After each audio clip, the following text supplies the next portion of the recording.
Hello friends, welcome to my channel daily guides. বহুদিন তোমাদের সাথে কোনো ভিডিও শেয়ার করা হয় না। রিসেন্টলি আমি মা বাবার সাথে একটু পুরী গেছিলাম, তো সেখানেই লাঞ্চে একদিন আমি কস্তুরীর যে পুরীর ব্রাঞ্চটা আছে সেখানে ভিজিট করেছিলাম। কস্তুরীর রান্নাবান্না তো জানোই ভীষণ ভালো। আমি কস্তুরীতে এর আগে কলকাতার আউটলেটটাতে ভিজিট করেছিলাম, আমার বেশ ভালো লেগেছে ওদের খাওয়া দাওয়া। এর আগেও একবার পুরী গেছিলাম 2023-এ, সেবারেও আমরা কস্তুরী থেকেই খেয়েছিলাম, কিন্তু সেবারে কোনো ভিডিও বানাইনি। সেবারেও ওদের রান্না বেশ ভালো ছিল। তো এবারে আমরা তিনজন 3 রকম থালি নিয়েছিলাম। এছাড়া ওদের আলাকার্টে মেনুও কিন্তু রয়েছে, চাইলে তোমরা নিতেই পারো। আমরা কিন্তু আলাকার্টে মেনু থেকে কচু পাতা চিংড়ি ভাপাটা নিয়েছিলাম, এর আগের বারেও নিয়েছি।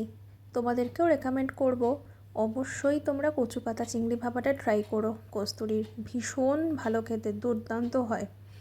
তো আমি নিয়েছিলাম ভেটকি থালি, মা নিয়েছিল চিকেন থালি, আর বাবা নিয়েছিল কাতলা থালি।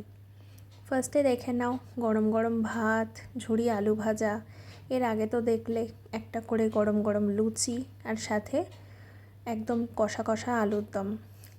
আর প্রতিটা থালিতেই কিন্তু শুক্তো, ডাল এগুলো কমন। শুক্তোর জায়গায় তোমরা অন্য কোনো সবজিও পেতে পারো। এই হলো সেই কচু পাতা চিংড়ি ভাপা, দেখে লোভ লাগছে বলো। আচ্ছা, চাটনিও কিন্তু আছে প্রতিটা থালির সাথে। এই হলো কাতলা মাছের সাইজটা, এই হলো ভেটকি মাছের ভাপা, আর চিকেন কষাটা তোমাদের আগেই দেখিয়ে দিয়েছি। রান্নার কোয়ালিটি দুর্দান্ত।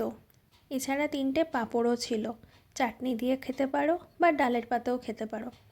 আমার প্রতিটা রান্নাই জাস্ট অসাধারণ লাগে এদের, এত ভালো কোয়ালিটি এরা দেয়, সত্যি অসাধারণ। আর এর সাথে আমরা একটা আম পান্না শরবতও নিয়ে নিয়েছিলাম, ভীষণ ভালো খেতে ছিল। আজকের মতো এইটুকুই, বাই।